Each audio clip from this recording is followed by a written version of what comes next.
What happens when the most unpopular girl in college gets a hold of an experimental drug that's supposed to help her beauty? Find out in this week's episode of B-Movie Sunday.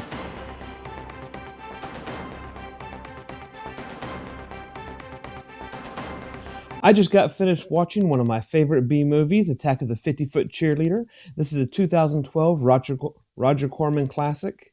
It, of course, is a remake, well, not so much a remake, but as a satire of the Attack of the fill-in-the-blank here. The first one being, or the most popular being, Attack of the 50-Foot Woman, and a parody after that being Attack of the 60-Foot Centerfold.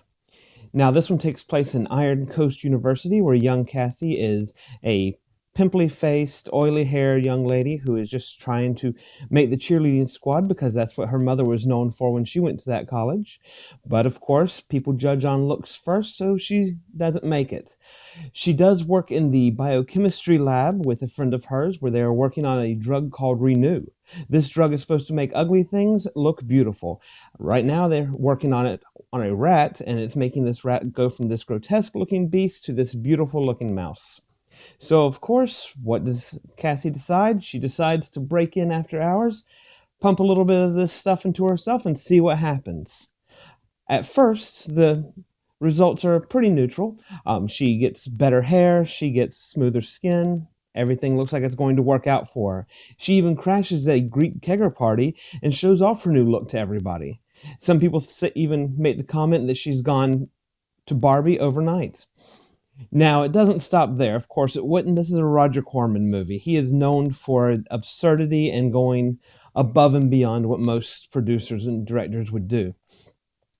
What happens with Cassie is she starts growing a little bit. First, it's a few inches here, a few inches there, and eventually it's, as the title would give you clue of, 50 foot.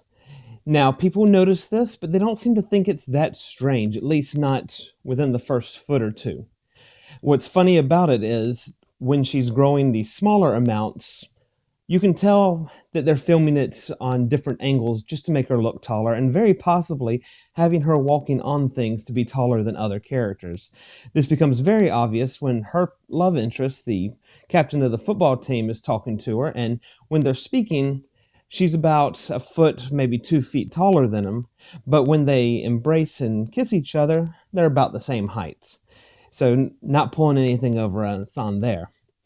Now also, Cassie finds out that when she's snuck into the lab, that another creature seems to have gotten a hold of this juice. I'm not going to give away what that is because there's a few twists and turns within the movie, and you think you know who it's going to be, or should I say what it's going to be, but then it turns on you there. Now, of course, when her colleague and the professor who runs the biochemistry lab find out that Casey broke in, they're none too happy. But in a way they are because, well, at least the doctor is, because he sees that the miracle cure, the miracle formula does work. It does take someone from being the quote-unquote ugly girl to being, someone that is popular.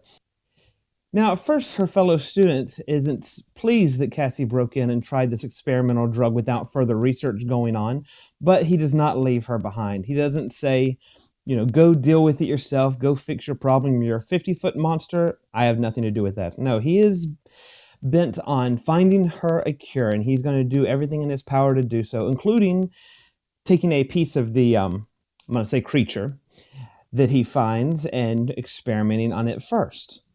Now, as far as the special effects in this film go, as I said earlier, you can tell within the first couple feet that she's just standing on top of things in order to look taller than other people. But when she gets 50 foot and she's interacting with her surroundings, it is obvious that that she's been added in later computerly, is that a word?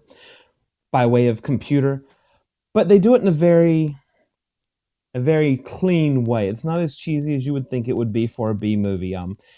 Roger Corman spent a good amount on this movie, and rightly so, because it is hilarious and it does poke fun at the genre, as well as become very poignant at certain times. Of course, the love interest that Cassie has is the captain of the football team, but the one who loves her is her classmate who works in the lab with her.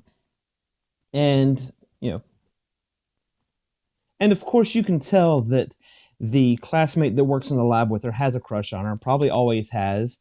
And you have to wait to actually see the movie to find out what happens in that relationship. A very funny part in the movie is one of the other cheerleaders finds out that Cassie has taken this formula. So, of course, she breaks into the lab, seduces the geeky guy working in it, and gets some of the formula herself. Now, she gets a double dose of it and takes a lot faster results, and she has an all-out brawl with Cassie. This happens in a football field, and there's nice, colorful commentary that goes on during this. It's a very hilarious scene because both of them have been added in using computers, of course, and it's very obvious. This part, it does kind of get cheesy. When the government finds out that this product has been used and that it does work, of course, they want their hands on it and they send in some of their best people. Treat Williams is the guy who plays the leader that's going in there, and he wants nothing more than to get this formula and to get Cassie and possibly use her as a weapon of mass destruction. Now, I'm not going to give you too many spoilers. I'm not going to let you know who falls in love with whom, or if she does end up getting carted off to a military base. She doesn't.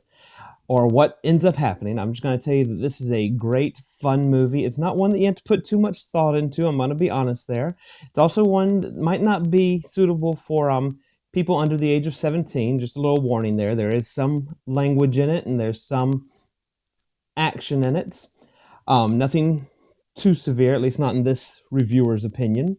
One actor that I really want to give props to, though, is Sam Raimi's brother, Ted Raimi, best known for playing Joxer the Mighty in Xena Warrior Princess, or at least that's where I know him best from. He plays Dr. Gray, who's in charge of the biochemistry lab, and he's someone who you love, then you hate, then you love, then you're really not sure about, but if he was your neighbor, you wouldn't call the cops on him for things. That being said, I think he is the standout performance in this movie. Makes me want to just go out and watch some more films that he was in, including the 3 Spider-Man movies with Tobey Maguire, which should be considered B movies in my opinion, but probably aren't, so I'm probably not going to be reviewing those piles of spider webs. So, just to wrap things up, Attack of the 50-Foot Cheerleader is available on Amazon Prime right now. If you're a Prime member, you can watch it for free. If you're not, though, you can still watch it on there. I believe it's $2.99 to rent the SD version and $3.99 to rent the HD version. Originally, this was done on Epix television station in 3D. I have not found a 3D version, but there are some scenes that are shot that you can tell they were going for the full 3D effect, including one where you see Cassie get shot at. Those, yeah, of course, they look a little cheesy. It's meant for 3D, and you're watching it in 2D, I guess is what you would call that. I give this movie 4 out of 5 stars. I would definitely recommend it to people who enjoy cheesy movies or just enjoy funny movies in general. I mean, there's nothing that's too crude in this film. It's nice teenage college humor. You know, there's some dumb jokes in it, but then, you know, that's what you expect when you go see a film like this. Would I recommend buying it? Not so much, because once you watch it 1 or maybe 2 times, you're probably going to just put it on your DVD shelf, let it collect dust, and maybe re-gift it to somebody, you know, a few April Fool's Days in the future. So that is my review on Attack of the 50-Foot Cheerleader. I'm going to be doing another review next Sunday, a special Thanksgiving film. I'm not going to tell you the title right now. You have to follow us on Atomic Rocket Studios webpage or on facebook.com/Atomic Rocket Studios, or you can follow me personally on facebook.com/bmoviesundaypodcast. You can email me any suggestions that you might have at bmoviesundaypodcast@gmail.com, and follow me on Twitter. That's twitter.com/geekulele, GEEKULELE. I look forward to seeing you next week, and enjoy the movies.